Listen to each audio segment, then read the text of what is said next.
किसी समय की बात है। एक छोटा सा गांव था जहां सर्दियों की ठंडी रातों में भी जिंदगी अपनी गति से चलती रहती थी। उस गांव के बाहर एक पुराना खंडहर था जहां एक भिखारी रामू और उसका वफादार कुत्ता शेरू रहते थे। रामू के पास न घर था न खाने पीने का ठिकाना, लेकिन शेरू शेरू ही उसकी पूरी दुनिया था। शेरू उसकी हर सुबह का सूरज और हर रात का चांद था। दोनों एक दूसरे के बिना अधूरे थे। रामू ने शेरू को तब पाया था जब वह सिर्फ 1 महीने का छोटा सा पिल्ला था। किसी ने उसे झाड़ियों में फेंक दिया था। वह ठंड से कांप रहा था।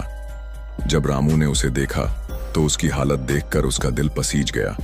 उसने सोचा, कोई इतना निर्दयी कैसे हो सकता है। उसने तुरंत शेरू को अपने फटे हुए गमछे में लपेटा और उसे अपने साथ ले आया।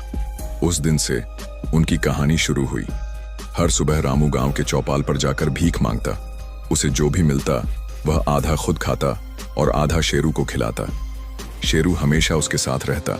वह चुपचाप उसके पास बैठता और जब तक रामू भीख मांगता तब तक उसकी पहरेदारी करता।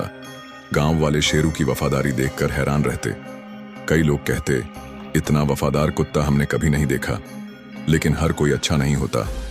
गांव के बच्चे शेरू को चिढ़ाते, वे उसे पत्थर मारते या उसे परेशान करने की कोशिश करते, लेकिन शेरू कभी गुस्सा नहीं करता। वह चुपचाप वहां से चला जाता और वापस रामू के पास आ जाता, जैसे कह रहा हो, मैं ठीक हूं जब तक तुम मेरे साथ हो। रामू और शेरू का जीवन कठिनाइयों से भरा था, लेकिन सबसे मुश्किल ठंडी रातें होती। रामू ठिठुरता रहता, लेकिन वह हमेशा शेरू को अपने पास सुलाता और उसे ठंड से बचाने की कोशिश करता। शेरू भी अपनी गर्मी से रामू को गर्म रखने की कोशिश करता। एक दिन गांव में बड़ा मेला लगा।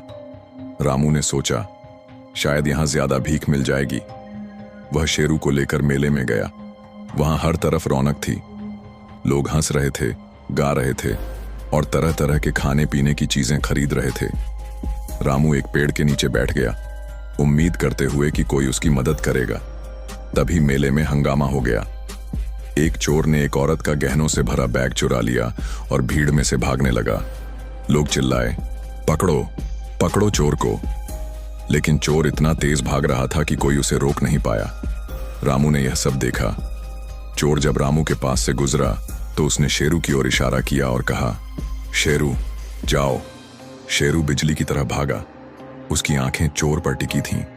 जैसे ही चोर सोचने लगा कि वह बच निकला है, शेरू ने उसके पैर में अपने दांत गड़ा दिए। आह! चोर चीखते हुए गिर पड़ा और बैग उसके हाथ से छूट गया। गांव वाले वहां पहुंच गए और चोर को पकड़ लिया। लोग खुश होकर चिल्लाने लगे, वाह क्या बहादुर कुत्ता है। जिसकी चोरी हुई थी उस औरत ने रामू को 100 रुपए का इनाम दिया। रामू के लिए यह रकम किसी खजाने से कम नहीं थी। उसने तुरंत शेरू के लिए दूध और रोटी खरीदी। उसने शेरू से कहा, तूने मुझे गर्व महसूस कराया है। शेरू ने खुशी से अपनी पूंछ हिलाई। लेकिन जीवन हमेशा सरल नहीं होता। कुछ हफ्तों बाद गांव में महामारी फैल गई। लोग एक दूसरे से दूरी बनाने लगे। रामू भी बीमार पड़ गया। वह इतना कमजोर हो गया कि भीख मांगने के लिए भी बाहर नहीं जा सका। शेरू यह सब देखकर परेशान हो गया। उसने सोचा, मुझे कुछ करना होगा। वह खुद गांव में खाना ढूंढने निकला। कभी वह किसी दुकान से रोटी उठा लाता तो कभी किसी के घर के बाहर रखी चीजें। लोग जब उसे पकड़ते तो वह अपनी मासूम आंखों से उनकी ओर देखता। कोई भी उसे मना नहीं कर पाता।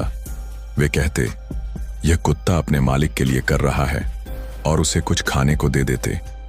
जब शेरू खाना लेकर आता तो रामू की आंखों में आंसू आ जाते। वह उसे प्यार से देखता और कहता, शेरू तू सिर्फ कुत्ता नहीं है, तू मेरा भगवान है। शेरू उसकी आंखें चाटता, जैसे कह रहा हो, मैं हमेशा तुम्हारे साथ हूं। एक दिन गांव के एक बड़े व्यापारी ने रामू और शेरू को देखा। उसने शेरू की वफादारी की कहानियां सुनी थीं। वह रामू से बोला, तुम्हारा शेरू बहुत वफादार है। मैं उसे अपने फार्म हाउस पर रखना चाहता हूं। बदले में मैं तुम्हें नौकरी और रहने का इंतजाम दूंगा। रामू सोच में पड़ गया। वह शेरू को कैसे जाने देता, लेकिन फिर उसने सोचा, शेरू का भविष्य यहां बेहतर होगा। भारी मन से उसने व्यापारी की बात मान ली। फार्म हाउस पर शेरू को अच्छा खाना और आरामदायक बिस्तर मिला। लेकिन शेरू खुश नहीं था। वह रामू को याद करता। उसने खाना बंद कर दिया और दिन रात गेट के पास बैठा रहता। कुछ महीनों बाद व्यापारी ने रामू से कहा, रामू, तुम्हारा शेरू तुम्हारे बिना नहीं रह सकता। वह सिर्फ तुम्हें चाहता है। मैं उसे तुम्हारे पास वापस भेज रहा हूं। जब शेरू रामू के पास आया तो वह खुशी से दौड़कर उसकी ओर गया। रामू घुटनों के बल बैठ गया और शेरू को गले लगा लिया। दोनों की आंखों से आंसू बह रहे थे। रामू और शेरू ने फिर कभी एक दूसरे का साथ नहीं छोड़ा। उनके पास पैसा नहीं था, लेकिन उनके पास प्यार और वफादारी थी। गांव के लोग उनकी कहानी सुनाते और कहते, रामू और शेरू इंसान और जानवर की दोस्ती का सबसे बड़ा उदाहरण है। यह कहानी हमें सिखाती है कि सच्चा दोस्त वही होता है जो हर हाल में हमारे साथ खड़ा रहे, चाहे हालात कितने भी मुश्किल क्यों न हों। प्यार और वफादारी हर मुश्किल को आसान बना देती है।